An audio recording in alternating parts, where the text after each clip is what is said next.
मैं अपने माँ बाप का इकलौता बेटा था। मेरे माँ बाप ने मुझे बहुत ही मुसीबत से और मुश्किलों से पाला था। माँ पापा ने मेरे लिए दिन रात मेहनत की थी और मुझे इस काबिल बनाया था कि मैं अब अपने माँ बाप को संभाल सकूं। एक दिन पापा गांव अपने दोस्त से मिलने के लिए गए। पापा के दोस्त बहुत बीमार थे। पापा के दोस्त बच ना सके और पापा के दोस्त की मौत हो गई थी। और फिर जब पापा वापस आए तो उनके साथ एक जवान और मेरी ही उम्र की लड़की थी। पापा ने कहा, यह उनके स्वर्गीय दोस्त की बेटी है और वह उसकी शादी मेरे साथ करेंगे। मैं अपने पापा से गुस्सा हो गया। मैं अपने पापा से बहुत प्यार करता था। मैंने अपने पापा से मना किया कि मैं किसी भी अनजान लड़की से शादी नहीं कर सकता। मुझे नहीं पता यह लड़की किस नेचर की है। मैं इसके साथ भला पूरी ज़िंदगी कैसे गुजार सकता हूँ। लेकिन पापा ने मुझे मजबूर कर दिया और मेरी शादी उसके साथ तय कर दी। इसके बारे में मैं कुछ भी नहीं जानता था।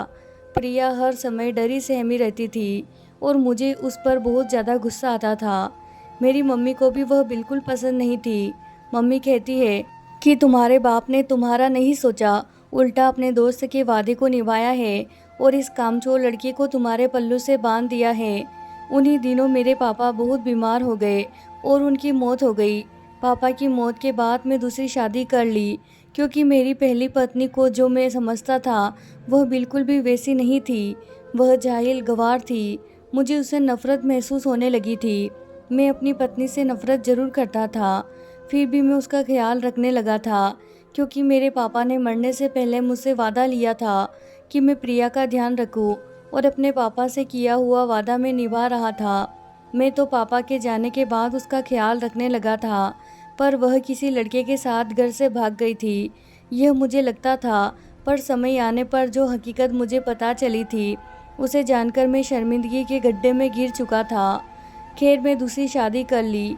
मेरी दूसरी पत्नी पढ़ी लिखी थी और बहुत ही खूबसूरत थी। हम माँ बेटों का बहुत ख्याल रखती थी, मगर मेरी माँ कहती कि तेरी दूसरी पत्नी भी अच्छी लड़की नहीं है। पर मैं तब विश्वास नहीं करता था। वह तो बहुत अच्छी थी, मेरा बहुत ध्यान रखती थी, मेरी माँ की भी बहुत सेवा करती थी। एक दिन अपनी दूसरी पत्नी को अपनी माँ के साथ जुल्म करते देखा तो मेरी आंखें फटी की फटी रह गई। मुझे विश्वास नहीं हो रहा था कि वो औरत मेरी माँ के साथ ऐसा भी कर सकती है। मुझे अपने पैरों पर खड़ा नहीं हुआ जा रहा था। माँ की हालत देखकर मैं ज़मीन पर गिरता चला गया। एक औरत होकर वह दूसरी औरत के साथ इतना बड़ा जुल्म कैसे कर सकती थी। मुझे सहन नहीं हुआ और मैं इस समय उसको तलाक दे दी। मेरी दूसरी पत्नी मुझसे कहने लगी, मुझे छोड़ दिया है तो अब अपनी चालबाज माँ को भी छोड़ दो, जो तुम्हारी गुनहगार है। मैंने कहा कि एक माँ कभी औलाद के लिए बुरा नहीं सोचती। पर मेरी दूसरी पत्नी कहने लगी कि तुम्हारी माँ तुम्हारे सामने अच्छा बनने का नाटक करती है।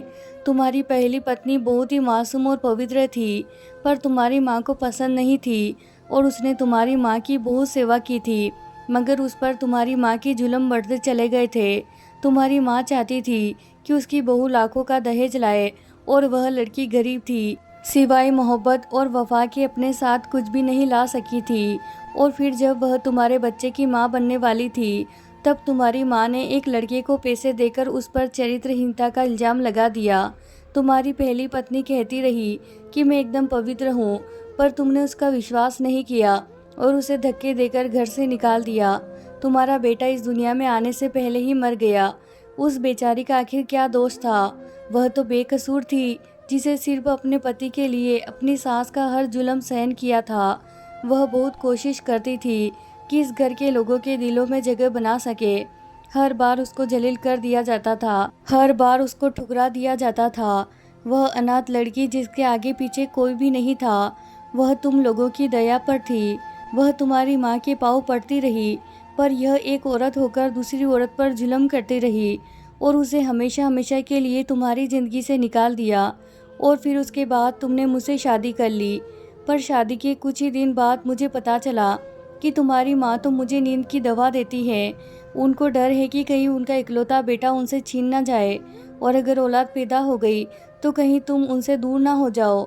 मैंने बहुत कहा कि माँ जी, वह आपका बेटा है, आपका ही रहेगा, पर एक पत्नी का भी तो उसके पति पर कुछ हक होता है। पहले भी आप अपने बेटे का घर उजाड़ चुकी है, अब और मत करे। पर तुम्हारी माँ नहीं मानी, उल्टा मेरे साथ भी वही सब कुछ करने लगी जो तुम्हारी पहली पत्नी के साथ कर चुकी थी। उनकी कमर की हड्डी जो टूट गई है वह कभी भी ठीक नहीं हो सकती और ना ही यह कभी दोबारा से अपने पैरों पर चल सकती है। मैंने जानबूझकर तुम्हारी माँ को सीढ़ियों से गिराया था ताकि उनको ये एहसास हो कि किसी पर जुल्म कैसे किया जाता है, पर तुम अपनी माँ के बेटे हो जिसे सच्चाई नहीं जाननी, उल्टा मुझे दोषी साबित कर दिया और एक पल में मुझे तलाक देकर मुझे घर से निकालने की अनुमति दे दी। मुझे नफरत है तुमसे और तुम्हारी माँ से। यह सब कहने के बाद मेरी दूसरी पत्नी मुझे छोड़कर चली गई।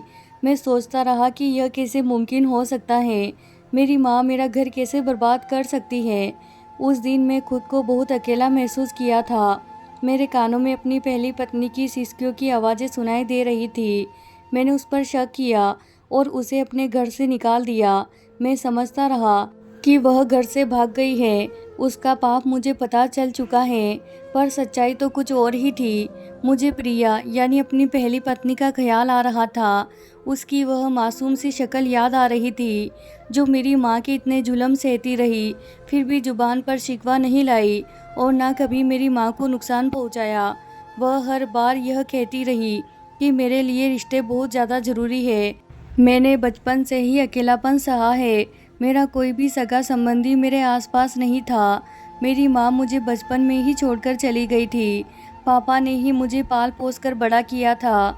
अब वह भी इस दुनिया में नहीं है और इसीलिए मरने से पहले मेरे पापा ने मेरा हाथ तुम्हारे पापा के हाथ पर रख दिया था कि मेरी बेटी को अपनी बेटी समझना, मेरी प्रिया का ध्यान रखना।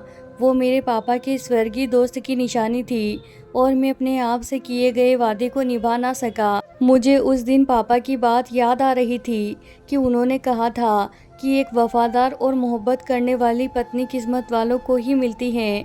आज की रात मैं बहुत रोया। आज की रात मुझ पर बहुत भारी हो रही थी। मुझे रह रहकर प्रिया की याद आ रही थी। रह रहकर अपने पापा का चेहरा मेरी आंखों के सामने घूम रहा था। आज की रात में जी भरकर रोया था। मुझे तो अभी तक विश्वास नहीं आ रहा था कि मेरी माँ ने आखिर यह सब क्यों किया। और तभी मेरे दिमाग में अनजान नंबर से आने वाले मैसेज का ख्याल आया। यह अनजान नंबर से मुझे हमेशा मैसेज आता रहता था कि अपनी माँ को बचा लो, तुम्हारी माँ की जान खतरे में है। पहले मैं उस अनजान नंबर को इग्नोर कर देता था, लेकिन आज वही अनजान नंबर मेरी आंखों के सामने घूमने लगा कि वह कौन है कि जिसे मेरे बारे में सब पता है और मैं उसे इग्नोर करता रहा हूँ। मैं उस नंबर पर कॉल करने लगा, पर किसी ने कॉल नहीं उठाई। कई दिन ऐसे ही गुजर गए और एक दिन जब अपनी माँ के पास जाकर बैठा तो वह भी मुझे आंखों में आंसू लिए देखती रही और मुझसे बात करने की कोशिश करती रही, पर मैं क्या बात करता। मैं उनका ख्याल रहा और फिर एक दिन मेरी माँ ने आखिरी बार मुझसे बात की थी। उनके टूटे फूटे शब्दों की समझ मुझे बहुत ही मुश्किल से आ रही थी। मेरी माँ कह रही थी, अगर कभी प्रिया मिल जाए तो उससे कहना कि मुझे माफ़ कर दे। मैंने उस मासूम बच्ची के साथ बहुत नाइंसाफ़ी की है और उसकी सज़ा मुझे मिल चुकी है। मैं बहक गई थी। मुझे लगा था कि लोग क्या कहेंगे कि यह गरीब घर की बेटी को बहू बना लिया है और दहेज में कुछ भी नहीं मिला। अब मैं माफ़ी मांगना चाहती हूँ, पर प्रिया मेरे पास नहीं है। ना जाने वह कहाँ होगी, जिंदा भी होगी या नहीं। और मेरी माँ उसके बाद रोने लगी थी और फिर एक हिचके के बाद वह दोबारा कभी भी बोल नहीं सकी। मेरे पास मेरी माँ के अलावा कुछ भी नहीं था, मगर अब वह भी मुझे छोड़कर चली गई थी। मैं अपनी माँ से बहुत बातें करना चाहता था। उनको मैं यह बताना चाहता था कि उनका बेटा बहुत थक चुका है, जिसको हालात के ठोकरों ने तोड़ कर रख दिया है। मैं हमेशा की तरह अपनी माँ की गोद में सर रखकर सोना चाहता था, पर मेरी माँ मुझसे हमेशा हमेशा के लिए दूर चली गई थी। मैं रो रहा था। मेरा दोस्त मुझे चुप करवा रहा था। तब मुझे एहसास हुआ कि औलाद जितनी भी बड़ी हो जाए, उससे अपने माँ बाप की कमी हमेशा महसूस होती है और उनके जाने के बाद उनकी कदर महसूस होती है। आज मैं अपनी माँ के लिए तड़प रहा था और आज वही मुझे छोड़कर चली गई थी। मैं बहुत बदकिस्मत था कि जिसको कोई भी रिश्ता रास ना आ सका। मैं बिल्कुल अकेला हो गया था। मुझे इस समय किसी अपने की ज़रूरत थी, किसी सहारे की ज़रूरत थी और तभी मुझे अपनी पहली पत्नी प्रिया का ख्याल आ रहा था। मैं दिल ही दिल में भगवान से प्रार्थना कर रहा था कि काश मुझे प्रिया कहीं से भी मिल जाए और मैं उससे माफ़ी मांग लूँ। औरत का दिल तो बहुत बड़ा होता है, शायद वह मुझे माफ़ कर देती, पर मुझे वह कभी भी ना मिली। माँ को गए 4 महीने बीत चुके थे और उसी बीच जितना अपनी पहली पत्नी को ढूंढ सकता था, ढूंढता रहा, मगर उसका कहीं भी पता नहीं चल सका। एक दिन ऑफिस से घर आ रहा था, तभी मेरी नज़र उस दुकान पर पड़ी जिस हकीम से मेरी दूसरी पत्नी मेरी माँ की कमर के इलाज के लिए लाल तेल मंगवाती थी। यह हकीम एक अस्पताल में छोटा मोटा डॉक्टर भी था। अस्पताल से छुट्टी के बाद ही अपनी दुकान पर जड़ी बूटियाँ का तेल भी बेचा करता था। मैं उसकी दुकान पर गया और पता चला कि वह बीमार है और अपने घर पर है। मैं उसके घर पर पता करता हुआ वहाँ चला गया। दरवाजे पर दस्तक दी तो एक बच्ची ने दरवाज़ा खोला और वह बिना कुछ कहे अंदर चली गई और फिर वही हकीम साहब बाहर आ गए। वह पहले से काफ़ी कमज़ोर लग रहे थे। मुझसे कहने लगे, बेटा क्या बात है, कोई बीमारी है? मैंने कहा कि मैं आपसे तेल लेकर जाता था और इस दौरान मुझे मैसेज आता था कि तुम अपनी माँ के साथ गलत कर रहे हो और आप वह मुझे तेल दे देते थे। इस तेल में ऐसा क्या था और आपके अलावा किसको पता था कि वह तेल जानलेवा है? वह तेल नहीं था, बल्कि ऐसी जड़ी बूटी थी कि जिससे मेरी माँ दिन ब दिन कमज़ोर होती जा रही थी। तब वो हकीम कुछ घबरा गया। मैंने कहा, मैं आपकी उम्र का लिहाज कर रहा हूँ, वरना आपने जो मेरी पत्नी के साथ मिलकर किया है, मैं आप पर पुलिस केस कर सकता हूँ। तब उस हकीम ने कहा कि मैं यह सब कुछ पैसे की खातिर किया था। तुम्हारी पत्नी ही तुम्हारी माँ की दुश्मन थी।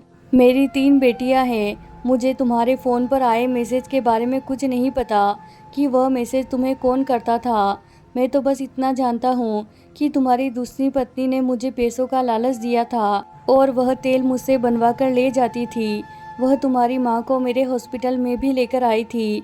उसने मुझे पैसे दिए थे और कहा था इस बुढ़िया का इलाज नहीं करना है, बल्कि रिपोर्ट बनानी है कि इसकी कमर की हड्डी कभी ठीक नहीं हो सकती। मैं ऐसा ही किया था। उसकी बेटियों के जुड़े हाथ को देखकर मैं बिना कुछ कहे वापस लौट आया था। वक्त गुजरता चला गया। मैंने अपना पुराना घर हमेशा हमेशा के लिए छोड़ दिया। इस घर में मुझे अजीब सा डर महसूस होता था।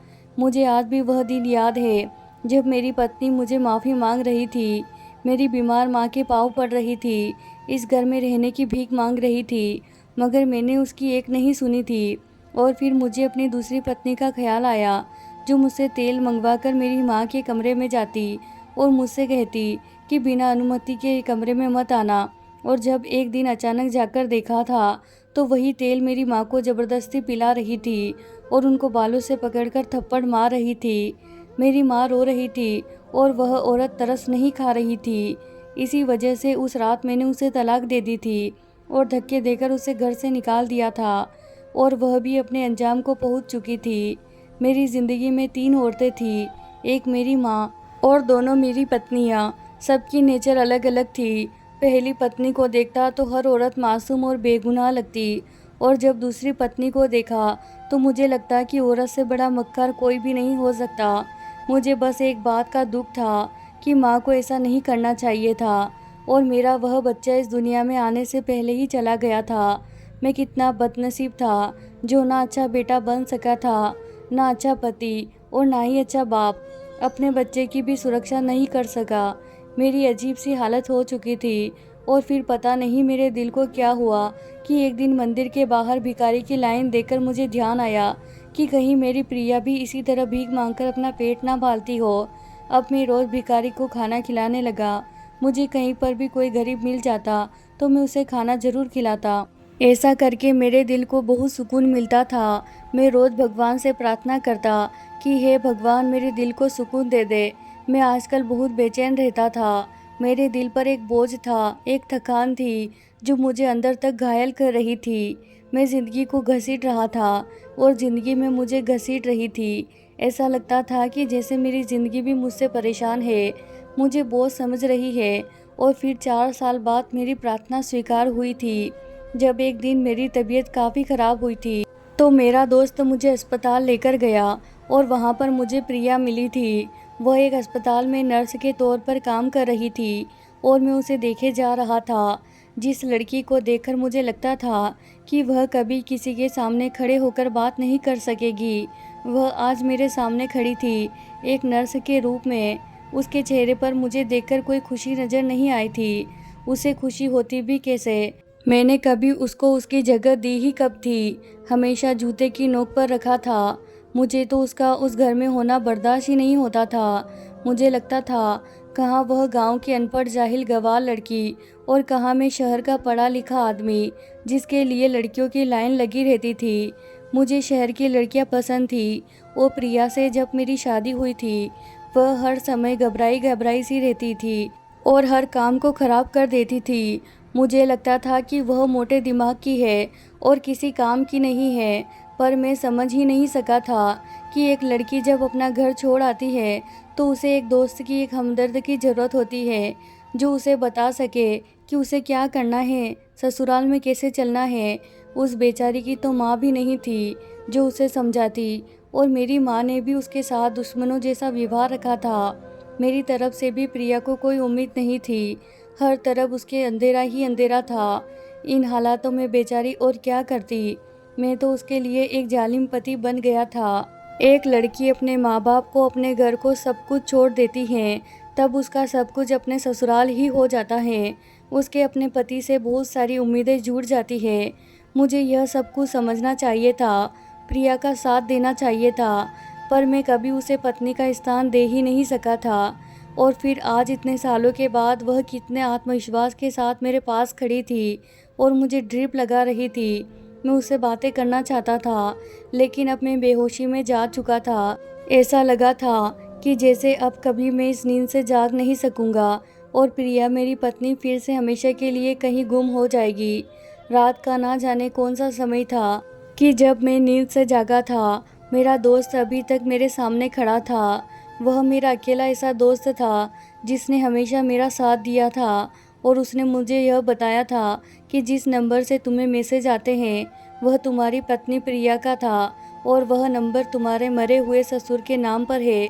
और प्रिया अस्पताल में काम करती थी, और जिस डॉक्टर के पास तुम्हारी दूसरी पत्नी तुम्हारी माँ का चेकअप के लिए जाती थी, प्रिया भी वही अस्पताल में होती थी। और एक दिन उसे यह पता चला था कि डॉक्टर भी तुम्हारी दूसरी पत्नी के साथ मिला हुआ है। और जब प्रिया को यह पता चला तो वह हर रोज़ तुम्हें मैसेज करती ताकि तुम्हारी अक्ल पर जो पट्टी बंधी है वह उतर जाए। और तुम जानते हो कि यह सब कुछ मुझे कैसे पता चला? मैं अपने दोस्त को देख रहा था जो मुस्कुरा रहा था।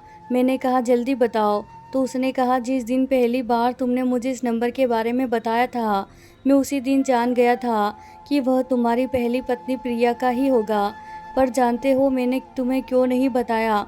क्योंकि तुम्हें तब अपने किए पर शर्मिंदगी थी, और वही एहसास और शर्मिंदगी तुम्हें चैन नहीं लेने देता था। इसीलिए तुम अपनी पत्नी को ढूंढ रहे थे, क्योंकि तुम्हें उससे माफ़ी मांगनी थी। पर इतने समय के बाद वह तुम्हारे सामने आई, क्योंकि अब तुम उससे मोहब्बत करने लगे हो। मैं अपने दोस्त की बात सुनकर हैरान था।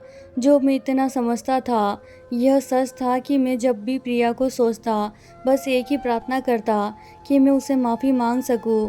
पर जब से मैं प्रार्थना मांगने लगा था, मुझे अपनी पत्नी से मोहब्बत है, मुझे एक बार वह मिल जाए तो कभी उसको धोखा नहीं दूंगा। तब से कुछ न कुछ ऐसा हो रहा था जिससे मैं अपनी पत्नी तक पहुंच गया था, और मुझे अपने भगवान पर बहुत प्यार आ रहा था कि जिसने पहले सब कुछ मुझे दिया, फिर मैं उसकी कदर नहीं की, और फिर उसने वापस ले लिया, और फिर मुझे बड़ी आजमाइशों में डाला, और मैं आजमाइशों में पास हुआ। लोगों ने मुझे ठुकरा दिया और भगवान ने मुझे अपने पास कर लिया, और भगवान ने मेरा ट्रांसफ़र भी इसी शहर में करवा दिया। और फिर मैं अचानक से बीमार हुआ, इस अस्पताल के बिस्तर पर जा पहुंचा जहां मेरी पत्नी प्रिया काम करती थी। मैं तो खुद को बेबस महसूस कर रहा था, पर मैं नहीं जानता था कि मेरा भगवान तो मेरे लिए रास्ते खोल रहा है ताकि मैं अपनी मंजिल तक पहुंच जाऊं। मैं हर बार गिरता रहा, टूटता रहा, और अपने भगवान से दूर नहीं हुआ था। मैंने सबको छोड़कर अपने भगवान को अपना लिया था, और जब भगवान को अपना लिया जाता है, उसके खातिर वह काम छोड़ दिया जाता है जो भगवान को नापसंद है, तो हमारा भगवान भी हमें हमारी पसंदीदा चीज़ लौटा देता है, चाहे वह इंसान ही क्यों ना हो। जब मैं अपनी पत्नी से माफ़ी मांगी और उसे घर लेकर आया तो उसने मुझे माफ़ कर दिया, और एक बार फिर मैं भगवान का धन्यवाद किया जिसने मुझ पर इतनी कृपा की थी कि मुझे दोबारा से टूटने से बचा लिया। और मैं अपनी पत्नी का भी धन्यवाद करने लगा कि जिसने मेरी माँ को और मुझे माफ़ कर दिया और कभी मुझसे शिकवा नहीं किया। मैं उसके साथ कभी अच्छा नहीं था। धीरे धीरे समय गुजरता चला गया और आज मेरे 2 बच्चे हैं। आज मैं अपनी पत्नी के साथ बहुत खुश हूँ और बच्चों की ऐसी परवरिश की है कि वह कभी दूसरों के साथ गलत ना करे। मैं बहुत खुशकिस्मत हूँ जिसे एक ऐसी पत्नी मिली जो हमेशा अपने पति के साथ वफादार रही, जिसके दिल में कभी पाप नहीं था। अगर आपको हमारी कहानी पसंद आई हो तो वीडियो को लाइक करें, चैनल में नए हैं तो चैनल को सब्सक्राइब जरूर करें। धन्यवाद दोस्तों।